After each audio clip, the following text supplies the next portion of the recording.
Bismillahirrahmanirrahim. Assalamualaikum warahmatullahi wabarakatuh.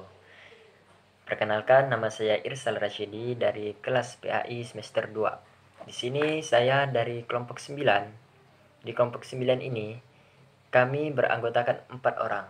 Ya, di sini kami dari kelompok 9 akan menjelaskan materi yaitu tentang peradaban Islam pada masa dinasti Abbasiyah. Ya, di sini saya akan menjelaskan sedikit gimana proses lahirnya dinasti Abbasiyah. Proses lahirnya dinasti Abbasiyah. Dinasti Abbasiyah lahir pada tahun 750 Masehi. Ini merupakan pencapaian besar dari keturunan Hashim yang bernama Abu Abbas. Dan mengapa diberi dinasti Abbasiyah bernama Abbasiyah? Karena itu diambil dari nama seorang pemimpinnya, pendirinya, yaitu Abu Abbas bin Abdul Muthalib, sekaligus paman Nabi Muhammad Shallallahu Alaihi Wasallam. Dia proses lahirnya dinasti Abbasiyah ini terjadi pada saat terjadinya perang terbuka antara Abu Abbas terhadap khalifah terakhir di dinasti Umayyah, yaitu yang bernama Marwan bin Muhammad, dan akhirnya pun dapat dikalahkan oleh dinasti Abbasiyah. Dan pada saat itu pun, mengapa Abu Abbas diberi gelar As-Saffah? Karena ia itu berani dan pandai memainkan mata pedangnya terhadap lawan-lawan politiknya. Dan menjelang akhir dinasti Umayyah I, terjadi bermacam-macam kekacauan. Di antara lain disebabkan yang pertama, penindasan yang terus-menerus terhadap pengikut Ali dan Bani Hashim pada umumnya. Dua, merendahkan kaum muslimin yang bukan bangsa Arab, sehingga mereka tidak diberi kesempatan dalam pemerintahan. Yang ketiga, penjelasan terhadap ajaran Islam dan hak-hak asasi manusia dengan cara terang-terangan. Oleh karena itu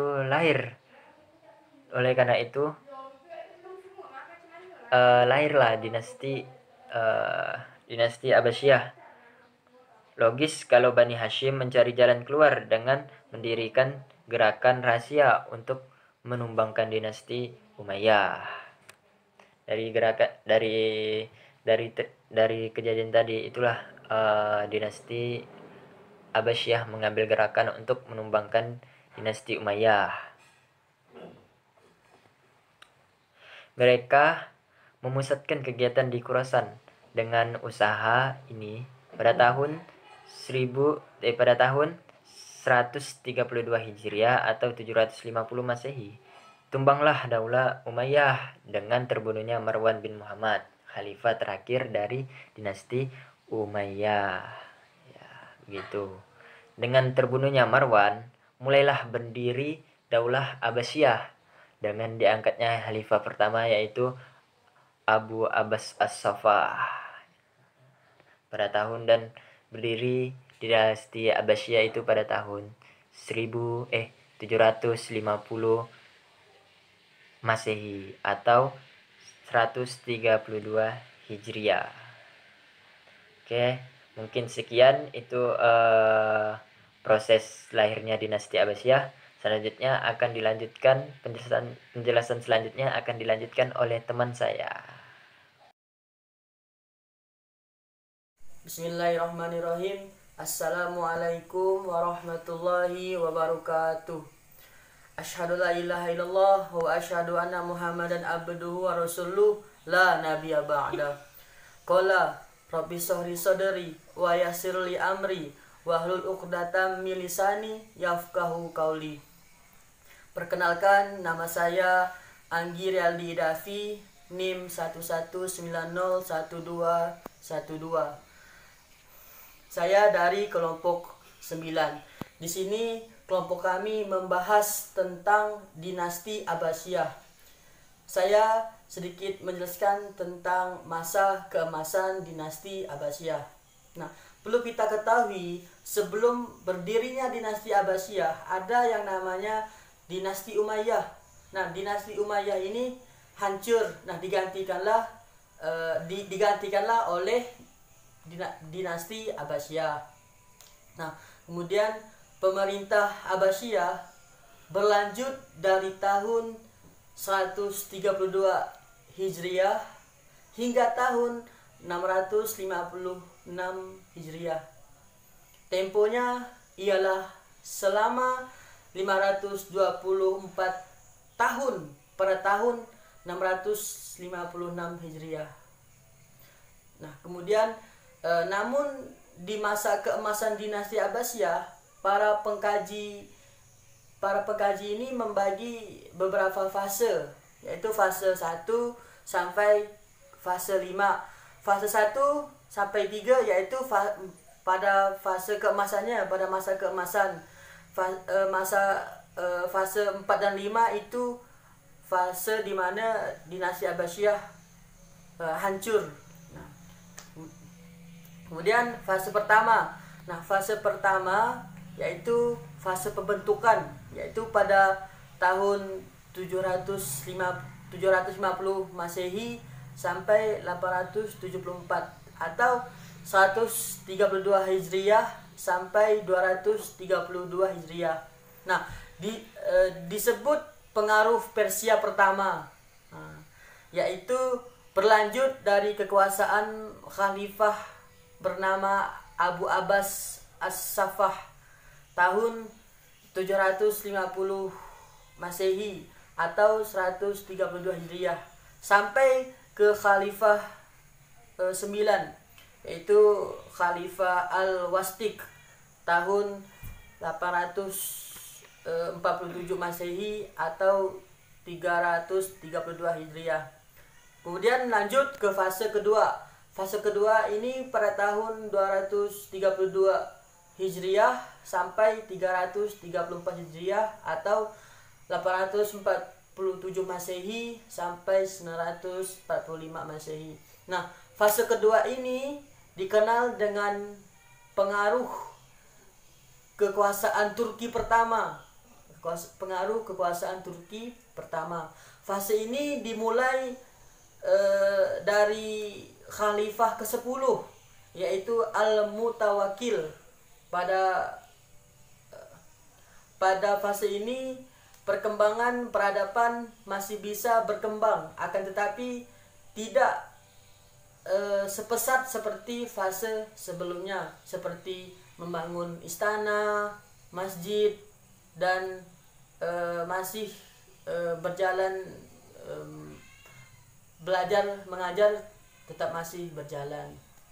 Kemudian fase ketiga yaitu pada tahun 334 Hijriah sampai 447 Hijriah atau 945 Masehi sampai 1005.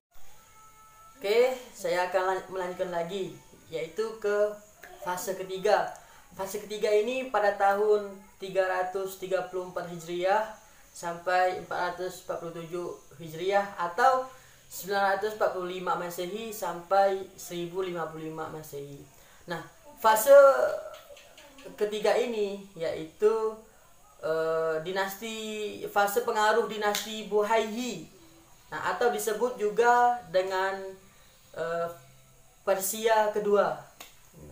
Tadi di fase kedua versi pertama, namun di fase ketiga ini disebut dengan Persia kedua. Nah, Persia kedua ini dikenal dengan masa desintegrasi atau pemecahan agama Islam di kekuasaan dinasti Abbasiyah dan muluk dinasti Umayyah II Andalusia. Pada fase ini perkembangan ilmu masih berjalan meskipun sudah menurun. Mahasiswa di Eropa tetap masih belajar di pusat-pusat peradaban Islam, baik itu di Baghdad maupun di Andalusia. Masih diramaikan dengan kegiatan belajar mengajar. Nah, karya-karya monumental pun dari Muhammad Al-Khawarij, Al-Gibra atau Al-Jabar Nah, dalam bidang matematika dan logaritma. Namun dari ilmuwan Umayyah, yaitu Andalusia. Nah, Andalusia itu sekarang itu Spanyol, seperti Ibnu Sina, Ibnu Zur masih menjadi idola para pelajar Eropa untuk mempelajarinya. Nah, kemudian namun fase keempat dan lima Bani Abbasiyah. Nah, fase keempat dan kelima ini mengalami kelemahan, bahkan hancurnya dinasti Abbasiyah. Jadi masa keemasan Bani Abbasiyah itu dari fase 1 sampai fase ketiga, fase 4 dan 5 itu fase kelemahan dan bahkan kehancuran dinasti Abbasiyah. Demikian penjelasan singkat dari saya, kurang lebihnya mohon maaf. Saya akhiri, wabillahi taufiq wal hidayah. Wassalamualaikum warahmatullahi wabarakatuh. Assalamualaikum warahmatullahi wabarakatuh. Saya dari kelompok 9. Saya akan menjelaskan atau presentasi tentang dinasti Abbasiyah. Kondisi pada saat kota Baghdad saat itu hancur lebur. Dua sungai besar yang membela kota Baghdad, Tigris dan Eufrat, itu menjadi hitam diakibatkan oleh pembuangan abu pembakaran. Mamluk juga berhasil mendapatkan warisan dari Al-Ayyubiyah di Mesir dan juga Suriah. Di bawah kekuasaan Mamluk ini, Mesir dan Suriah mengalami kemakmuran ekonomi dan juga perkembangan pesat seni dan budaya. Selanjutnya, Perang Salib. Perang Salib ini sementara di sebelah timur dan barat mengalami penghancuran oleh Hulago dan Spanyol Kristen, umat Islam sebelah tengah mengalami serangan kefanatikan yang dikoordinir oleh Paus. Pada suatu serangan ini kemudian dikenal dengan serangan Salib atau Perang Salib. Ya, tujuannya untuk merebut kota suci Palestina dan juga tempat tapak Tuhan berpijak dari kaum muslimin. Terjadilah peristiwa ini yang sangat menyedihkan kaum muslimin. Di pantai Timur Tengah, peristiwa yang menyebabkan hubungan antara dunia timur dan dunia barat menjadi rusak hubungannya. Dari Perang Salib ini terjadi pada Perang Salib pertama yang terjadi pada tahun 1095 sampai 1147. Menurut sejarawan Ibnu Atsur, tidak kurang dari 70.000 manusia ini menjadi korban. Sebuah pembunuhan massal yang terjadi di kota Baghdad ini, ketika penyerbuan di Hulago diperkirakan 750 orang yang menjadi korban. Selanjutnya, hampir bersamaan pula dengan korban yang di Andalusia oleh tindakan Ratu Isabella dan Raja Ferdinand ini, diperkirakan 340.000 orang atau lebih yang dibakar hidup-hidup ataupun disiksa. Selanjutnya, Perang Salib kedua. Perang Salib kedua ini terjadi pada tahun 1147 sampai 1179. Dengan adanya kekalahan ini, tentara Salib mengirim utusan kepada Paus meminta bantuan kepada yang dipimpin oleh Raja Louis VII dari Prancis, Kaisar Konrad dari Jerman, dan putra Roger dari Sisilia. Menyambut kedatangan angkatan kedua Sabiliyah, muncullah pahlawan yang bernama Nuruddin Zanki, putra dari Imanuddin Zanki. Kemahirannya tidak kalah dengan ayahandanya, sehingga tentara Salib II ini tidak dapat berbuat banyak, bahkan di mana-mana dapat dikalahkan. Maka tentara Salib mengarahkan perhatiannya ke Mesir. Di Mesir, Peperangan salib ini melahirkan pahlawan termasyhur yang namanya Sultan Salahuddin Al-Ayyubi. Selanjutnya, perang salib ketiga yang terjadi pada tahun 1189 sampai 1192.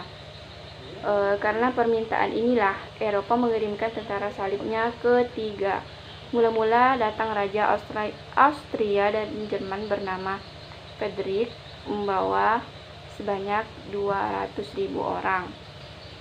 Kemudian pada tahun 1190 datang lagi tentara Eropa yang dipimpin oleh Richard, sehingga tentara Sabiliyah ini sangat kuat dan dapat merebut kota Oka. Peristiwa ini juga sangat menyedihkan bagi kaum muslimin, apalagi setelah mendengar bahwa Richard ini sangat kejam, bahkan membunuh sampai 3.000 tawanan orang Islam. Selanjutnya yang terakhir ini perang salib keempat dan seterusnya. Berita meninggalnya pahlawan besar ini dipergunakan oleh Paus Silensius III untuk menggerakkan tentara salib keempat. Namun, tentara salib keempat dan selanjutnya sampai tentara salib ke-8 ini tidak sedahsyat dengan perang salib sebelumnya. Nanti pada tahun 1292 Masehi ini tentara salib terusir dari timur. Demikianlah penyerbuan tentara salib dari Eropa melawan umat Islam ataupun kaum muslimin. Mereka tidak dapat merebut apapun dari kaum muslimin dan juga tidak dapat menurunkan bendera Islam dari Palestina. Sekian presentasi saya. Wabillahi taufiq wal hidayah.